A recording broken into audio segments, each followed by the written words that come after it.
Update. Am I the a-hole for refusing to spend another dime on stepkids and grands? Original post. I, 38 female, and my husband, 50 male, have been married for 10 years and have a 1-year-old daughter together. He has a son, 30 male, and a daughter, 28 female, from a previous marriage.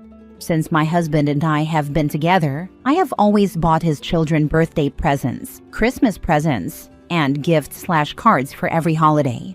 They have always made snide comments about me being too festive, but my love language is gift-giving. Well, they both have children now. His son has 3 children under the age of 5, and his daughter has twin 2-year-old daughters. This past Christmas, his daughter and her husband hosted our family Christmas party. During the gift exchange, each household exchanged the gifts they bought for the other households. For context, his children have never bought Christmas presents for me, which I am fine with. I have always been the one to purchase gifts for my stepchildren and step-grandchildren, while my husband gives his adult kids gift cards. So, while the gifts were being passed out, it quickly became apparent that this year, they not only didn't buy anything for me, but also didn't get anything for my 1-year-old daughter, their half-sister. So everyone at the party had gifts to open: my husband, my stepson and his wife, their 3 sons, my stepdaughter, her husband, and their twin daughters. They had all bought gifts for each other, and I had bought gifts for all of them, yet not one person bought anything for their baby sister. I gathered my things and my daughter, and we left.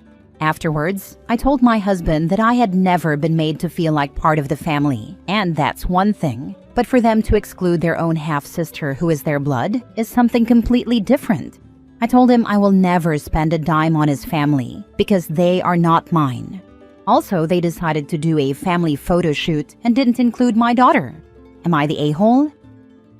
Now for the top comments before reading the updates.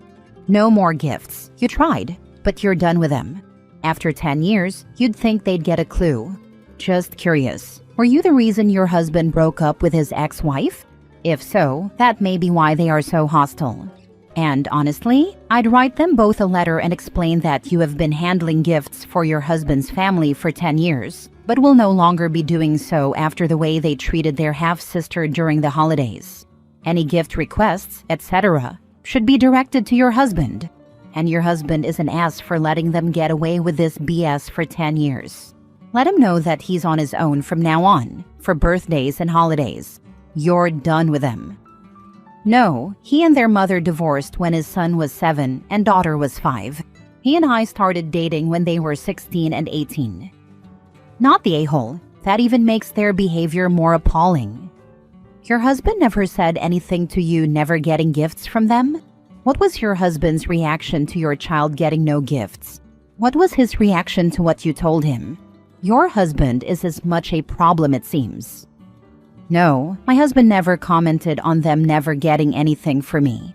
But he did say he was upset with how they treated the baby. However, he hasn't brought it up to his adult children.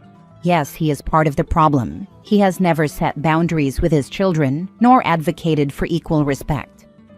No, honey, your husband is the whole problem. Is this how you want to spend the rest of your life? You and your daughter being treated like garbage by his adult children and grandchildren? Because it's coming, I guarantee it. You need to have a serious conversation with your clueless idiot husband. Not the a-hole for stopping gifts. They obviously have some feelings about you, but it's cruel to take it out on an innocent baby. But I also feel there is a lot of context behind this that might explain their indifference to you and your daughter. Yes, I have often done self-evaluation to try to understand what I may have said or done to cause their feelings toward me. I have spoken with my husband at length to see if he could shed some light. As far as I can tell, I am the one who stayed. Apparently, other women he dated would try to give ultimatums, and I just overlooked their behavior. I myself came from a broken home and know that it can have a negative effect on many children, but I would never be so disrespectful to my step-parents or siblings from second marriages. Now for the first update. Well, I had a long talk with my husband again after reading all the responses I got. His opinion is that his children have no issue with our age difference. However, they just don't consider me part of their family, and he doesn't think that they look at our daughter as their sister, which I will completely respect, because they are entitled to their own opinions as well as their own feelings. With me respecting their feelings comes the fact that they are no longer part of my family. I will act accordingly as just their father's wife. As for my daughter, she is just that, my daughter. Valentine's Day has come and gone, and I did not get a thing for his children or grandchildren. I splurged on my daughter, and it felt really great. I reminded him a week before Valentine's Day that it was coming up, and that his grandkids would probably be expecting something. He neither bought anything for his children nor his grandchildren, nor our daughter, and he didn't buy anything for me as well. He made a comment about feeling some type of way about the separation between me and his family, almost as though it was my own decision, and I quickly reminded him that I am just respecting the wishes of his family and that they belong to him and they are nothing to me. In short, this marriage most likely will not last for multiple reasons, not just the issues in this post. Also, I failed to leave out a key detail. He was married to another woman between his children's mother and me. According to him, that woman treated his children very, very poorly. I don't know her, so I can't speak about her. I only know what he told me, and that story is completely one-sided.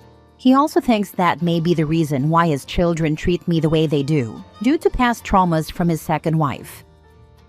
Maybe his second wife was a lovely individual that was treated like crap from him and his children and grandchildren. Have you considered that? Not the a-hole.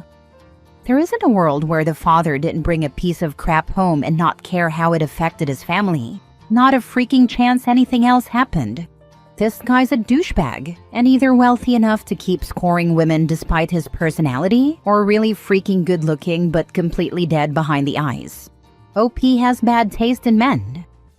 He isn't wealthy. He and I both make upper middle class incomes. He presents himself as an amazing man in the beginning. Everyone who knows him speaks about what a great guy he is. I did too. About 2 years into our marriage, I began to see some red flags, but I was already in love, so I ignored them. But now that I have my own child to think about, I cannot ignore them anymore. He wants everything to be perfect, but doesn't want to put any work in to make his kids treat you decently.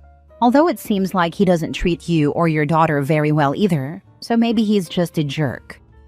He is actually great with our daughter. The only time he ever got upset with the way his adult children behave is when it affected our daughter. Almost like he sees no fault with his children, unless it's affecting one of his children, if that makes sense.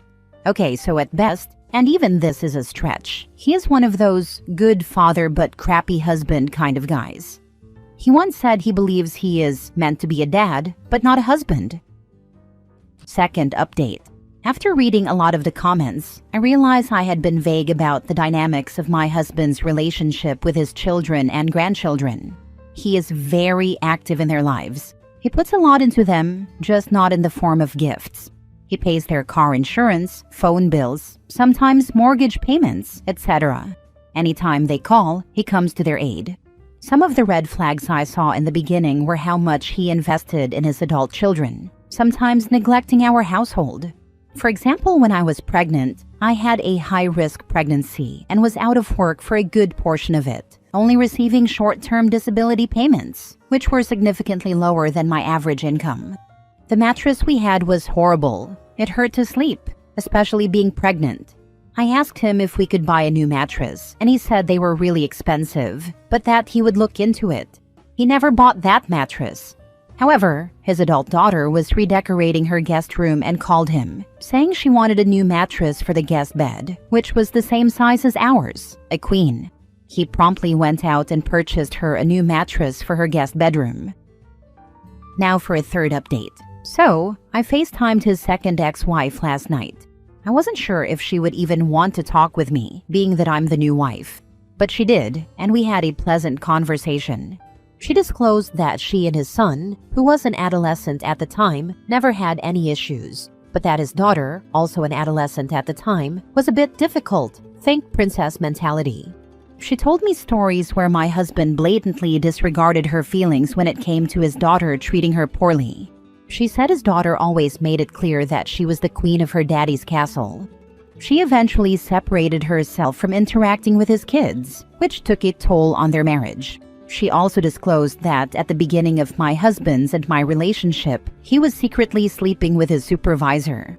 This led me to confront my husband, and after hours of denial, he finally admitted it. For context, last summer I caught him texting his supervisor. I told him to leave, but we had a new baby. We started going to marriage counseling for the infidelity, and he swore he had disclosed everything to me. But he never told me they had previously been sexually involved, even during the first few months of our relationship. Now, I'm supposed to believe that after 9 years, they just randomly started texting again, but that nothing else had been going on during all this time we've been married? Needless to say, I contacted a divorce attorney this morning. I'll keep you guys updated on the progress if my attorney feels like it will not have an impact on my case. Sounds like you're in the process of taking out the garbage. Good for you. I missed this the first 2 go-arounds, but I will say that not buying Christmas presents for a small child, you will be seeing at a family party where gifts are being exchanged, is really messed up. If I were invited to a Christmas dinner at a friend's house, knowing gift giving was happening, I'd probably get something for the kids involved. It doesn't matter if they're blood relatives or not. Absolutely. It's just basic kindness. Ignoring a small child during gift exchanges, especially when everyone else is getting something, is just cruel. It's not about the money. It's about making a kid feel included. OP is 100% right to be reevaluating these relationships. Wow, sad. Kudos for contacting the ex. Maybe you should the supervisor too? I am still debating on that. I don't want there to be any retaliation for him though. And my reasoning for that might make me the a-hole. But if he loses his job, that would impact the child support he will be ordered to pay. Last story. Am I the a-hole for telling our roommate his kids can't come here anymore, then giving him notice when he refused? A year ago, my husband 31 male and I, 29 female, decided to let an old friend of ours, let's name him Adam, 30 male move in, as his living situation wouldn't allow his children there. All boys ages 7, 4, and 1. We have a daughter age 6, so we felt for his situation. Adam would get the whole basement with his own full-sized fridge. The top floor was ours, and the main floor was a shared common area. Adam was told that common areas were to be kept clean by all parties, and everyone was expected to clean their half of the house themselves. We asked Adam why his kids weren't welcome at his old place. He said that 2 of the 3 kids were not his. He had been with a girl for 2 years on and off, and had a baby with her. However, the people he lived with didn't like him playing daddy to the oldest when they weren't his kids. My husband and I found it very strange, but we agreed that 2 nights a week were okay with us. The first few months were fine, despite having to remind him about cleaning and the smell coming from the basement. Until one morning, I woke up and stood there in horror when I found raw eggs and shells all over the house. I screamed so loud that Adam came running. After seeing what happened, he investigated, then came back up to apologize. His excuse was that he overslept, and the oldest admitted that he went into my fridge and couldn't help himself when he saw the big 30-pack of eggs. From then on, the 2 oldest kept sneaking upstairs early in the morning while Adam slept. They broke things, stole things, ate things, and even started going to the top floor where we lived. Each time, Adam would apologize and promise to do better to keep them under control. My final straw was when I woke up to my brand new Costco pack of ice cream sandwiches, half eaten, melted, and smooshed into multiple surfaces of the house. It started with a lock on the basement door so Adam could keep the kids downstairs while he slept. Then we had to remove the lock on the bathroom door because they started locking themselves in and peeing on all surfaces of the bathroom. We put up a baby gate to keep them out of the living room because they kept stealing and breaking things, but they ripped it down twice. I ended up screwing it into the wall instead. Present day, our house is so locked down that his kids are only able to be in the basement. The smell from the basement is so strong, like sour milk and vomit, that people refuse to come here anymore. Yet Adam keeps claiming there is no smell. Adam has never used a single cleaning product, only baby wipes. The downstairs furniture is all coated in some gross sticky film. There is paint missing from the walls and some holes. When we found out I was pregnant, we decided Adam needed to leave for obvious reasons. We were planning on waiting a little, as we just wanted him to move before the baby was born, and I am only 2 months along. But then, Thursday happened. I was home alone, so I decided to take advantage of it, blasted some music, and started cleaning. An hour later, I went to throw in a load of laundry. When I grabbed the bottle of detergent, it was covered in pee. Pee was everywhere. The laundry tub was clogged with pee. It was on the floor, on the side of the washer, and now all over my hands, everywhere. I cleaned it up, put my load in, and called my husband crying. My husband was mad and messaged our group chat, saying what happened and how the 2 oldest kids couldn't come here any longer. Adam apologized and said how sorry he was that I cleaned it and that it upset me. Then he stated that those were his children, and it was unfair to say they couldn't come here, and that he was going to bring them anyway. Long story short, I snapped. I told him I put a lock on the laundry door and that he had 60 days to move out. Adam just apologized and took his notice. All our family and friends are happy we are kicking him out because the smell is so bad. Yet, some feel we were attacking the kids for being different and say that locking them out of rooms was insensitive. So I need to know, am I the a-hole? Edit. I did not expect this post to blow up like it did, and I appreciate all the comments. But I would like to address the comments about calling CPS. They had a case open for over a year, and it was recently closed. Family Services didn't care about the state of the basement, unfortunately. As I said, the kids are only here twice a week, and this happened over the span of a full year. That's roughly 104 days. Some weekends they were fine. Some weekends, they yelled, talked really loud, or had screaming contests nonstop. Not a hurt or in trouble scream, literally one of those screams you do if someone asks how loud you can scream. Other weekends have been obvious hell. This whole thing has been a huge buildup, not one event after another. It's been almost 2 months with no huge out-of-pocket issues, until the laundry room incident. Now for the top comments. Definitely not the a-hole. Your roommate is an immature and negligent a-hat who should probably have CPS called on him. Yeah, letting his kids run wild like that without supervision or discipline is just irresponsible. He brought this on himself. But he's really sorry. No, he's more than sorry. He's sad. A sad excuse for a parent, let alone a grown adult. No wonder he got thrown on OP and her hubby. No wonder he wasn't allowed to be with the kids before. Not the a-hole. Those children are feral. Not your problem. You tried to help a friend, and he pissed on the hand that feeds him, then argued that you should like it. 30 days is more like it. Like literally feral. How is this even so horribly possible? It happens. I had a coworker who agreed to watch a couple of kids, ages around 4 or 5, for a couple of hours while the parents went shopping. The parents didn't come back for 3 days. Major meth binge. Meanwhile, those kids kept pooping and peeing on my friend's deck and such, because they had never been potty trained except to just go where they were. I can't even understand why a 4 and 7-year-old would do that. Can't even think of a disorder that would cause that behavior. Most of that is one thing, but the peeing confuses me. Not the a-hole, but something's wrong with the kids. Honestly, I think it's some type of defiant disorder, because he said if they can't calm them down, they will vomit. I don't know if it's forced vomit or stress-induced, but it would explain the smell.